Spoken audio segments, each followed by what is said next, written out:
Coming up on Mountain News this morning, organizations attempt to help grow Eastern Kentucky's economy while making sure our region continues to recover from flooding. And members of a Pulaski County congregation refuse to let tragedy stop them from celebrating with their community during the holiday weekend. Dedicated to Eastern and Southern Kentucky, this is WYMT Mountain News This Morning. Good morning. Just after 6 o'clock on this Monday, April the 10th, I'm Brandon Robinson having a look at your forecast. It's a cold one out there as you start this Monday off. New work and school week. Let's take you down to Somerset. 39 down there, one of the warmer spots in our region this morning. We are looking again at some light traffic there on the circle downtown. Thanks to our friends at Speeda for that camera. Down to 29 in Clintwood, 31 just up the road in Grundy, 48 in Jackson, but Moorhead has dropped to 46 along with Logan. We're down to 37 there in London, 34 in Williamsburg and Middlesboro, and again 36 out there in Hazard this morning. Maybe you want to give yourself a couple extra minutes to scrape those windshields off this morning. We've got a frost advisory until 9 for most of the region. Only one county, Campbell County, Tennessee, not included in that this morning. So we're going to continue to watch that as we head to the next few hours. You're going to see those temperatures soar with lots of sunshine, and we're going to see a very nice afternoon shape up. It's going to be close to 70 degrees a little bit later on today. All right, back to news headlines this morning. Eastern Kentuckians have been working hard to continue growing local economies while recovering from the July flood. WYMT's Chandler Wilcox details how different groups are trying to find a balance that sets the region up for success. The flood not only held the attention of Eastern Kentuckians in 2022, but it is still an ongoing recovery process. Some describe it as a blur. The level of devastation and trying to respond to that was completely overwhelming. So the only way I could really deal with it is to go on autopilot and work with what was right in front of me. Many farms in the area were destroyed by floodwater. Now Weber and others are reinvesting in local crops. Over the last 10 years, there have been a lot of investments made into our local agricultural system, and it's really been an important part of diversifying our economy. And so that was a focus of mine. Continued investing has been an important part of keeping Eastern Kentuckians in the region after the flood. More open businesses lead to excitement in the area. I think it's important to continue to grow while we're also recovering, because if we recover and we get everybody into housing and all of these things, but we haven't created a place that they want to be and they want to live and all of those things, then what was it for? Efforts to recover from tragedy and continue building on things that are working has led to long but needed hours. I calculated it, and I had worked at least 12 hours a day for 28 days straight before I took a day off.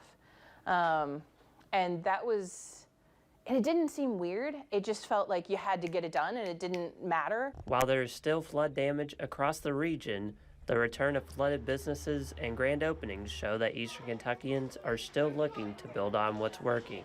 In Hazard, Chandler Wilcox, WYMT Mountain News. In other news, just weeks ago, a Southern Kentucky church saw heavy damage from a fire and then a windstorm, but members of the community did not let that stop them from having their Easter service on Sunday morning. Just a few weeks ago, it wasn't clear where members of Cornerstone Baptist Church would have what they call their Super Bowl service as their church went up in flames. Pastor James Taylor says it was nice to carry on traditions like the Easter egg hunt after about 90% of their building was destroyed. It's a blessing. I love kids and love seeing the smile on their face, and so just to see them enjoying the Easter egg hunt and all the other kids that come out. And like I said, we know that it's not about the Easter Bunny, it's about Jesus. But kids, we don't want to spoil anything for them. They love the egg hunt, and we wouldn't have it any other way. Pastor Taylor says the church is meeting with architects this week to start the initial phase of rebuilding that facility. Families across the Commonwealth joined Governor Andy Beshear on the south lawn of the state capitol during the weekend in Frankfort. Children ran across the egg-filled grass, filling up their baskets. There was food and activities and even the Easter Bunny greeting the families. Many in attendance say it meant a lot for people to see so many people from different places join together for the holiday. After a legislative session that caused a lot of heated debates inside and outside the Capitol, Governor Beshear says it's important for families to feel comfortable and safe across the state. for all these kids running around. They want to make sure they can take them to a doctor or a dentist with all this candy when they need one. They want to make sure they're safe in their home and their kids are getting their best education. You see what we see here today, and if we'd act a lot more like these families, from all over, just loving on each other, being good neighbors, then we could have better sessions too. Families who attended the event say it was a perfect way to spend their Easter Sunday. A new Kentucky law makes it easier for the homeless to get a state-issued ID. Governor Beshear signed House Bill 21 on Friday. The bill allows a person without a permanent address to submit a form signed by a shelter, healthcare agency, or facility rather, or other social service agency to get that personal ID card. They can use that to apply for jobs and get housing. This legislation is another step to help Kentuckians get back on their feet.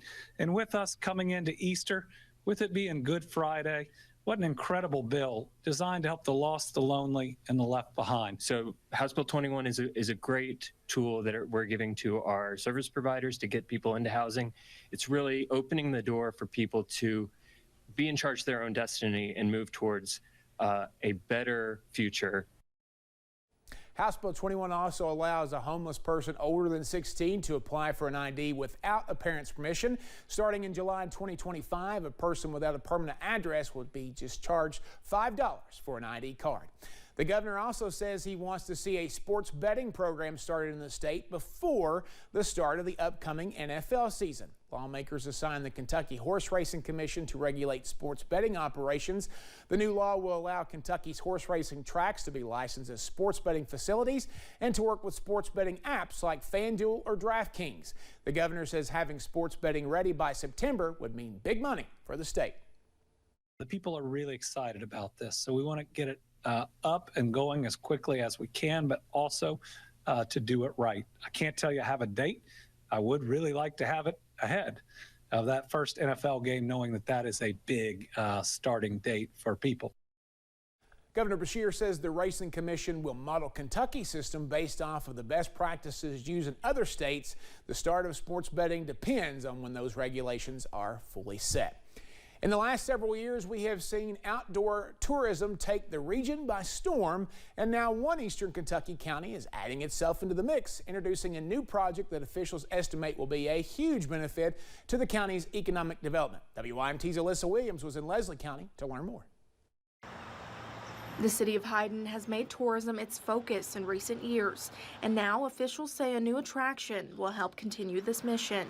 I'm always convinced that we have the most beautiful place on earth to live, and we recently became a trail town officially, and we have a bunch of active trails. We've been working on that, and so this RV park is going to be a great thing for us. The Leslie County RV Park is set to open on the 21st. The park's owner, Rick Cole, says 350 RV spots have already been rented out to people from out of state. It's an RV park with 27 acres. We've built a store building here. There's 250 acres of land that you can ride your four-wheeler on. There's ponds, just different activity things. And what we're planning on doing is we want to build something that promotes community. Along with giving Leslie Countyans and those beyond Leslie County more outdoor activities to enjoy, officials say this endeavor is expected to impact the county financially as well. I'm really looking forward to having an economic upswing because, you know, people that come here and tour and camp, they'll be buying things from us. People don't really, I mean, everything matters like gas, Pepsi, beer, whatever people buy, you know, they will help our economy. Everything we can sell will help us. So I'm looking forward to that. Aiming to make Leslie County an enjoyable place to visit and an even better place to live. This is a more tight-knit community. Everybody knows each other here. And I just feel blessed to be the guy that gets to do this project. In Leslie County, Alyssa Williams, WYMT Mountain News. And the official opening of the RV park will take place on Friday, April 21st, starting at 3 p.m. The RV park owner, Rick Cole, says the event will be an opportunity for the community to gather and learn more about what the park has to offer. Hundreds of teens and young adults from Lexington made their way to UK during the weekend in hopes of finding a summer job. Partners for Youth works to promote positive youth development and prevent juvenile delinquency. The program provides workforce training opportunities for 300 Lexington youths. Students attended the career fair, meeting with staff from different work sites, and they filled out their applications selecting their top 5 career choices. Now they'll be matched to a job for the summer. And hopefully what they gain from this experience is not only the path they want to take for their future, but also just something for them to learn from this summer's, a great experience they take with them. The Summer Youth Job Training Program lasts 6 weeks. Youth workers will start their new jobs on June the 12th.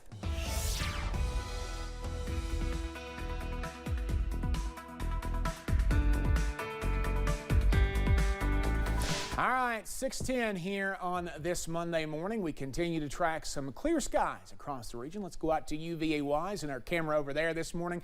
We're continuing to see temperatures in the 40s. Not a whole lot showing up right now because it's still on the dark side.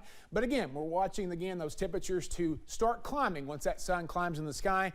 Not yet though. 31 in Clintwood, 32 in Grundy, 32 also in Manchester. On the other side of the scale, 48 in Jackson and 46 in Moorhead, Pikeville, and Logan at this hour. So we're continuing to watch the warmth build in. Your day planner, it's going to be a nice day. We're going to see temperatures top out in the upper 60s, close to 70. Very mild out there this morning, or very mild out there this afternoon after a chilly start to the morning. All right, coming up next, the issue of reproductive rights could head back to the Supreme Court after a pair of judges rule opposing rulings related to medication for abortion. We'll have more on that in just a few minutes.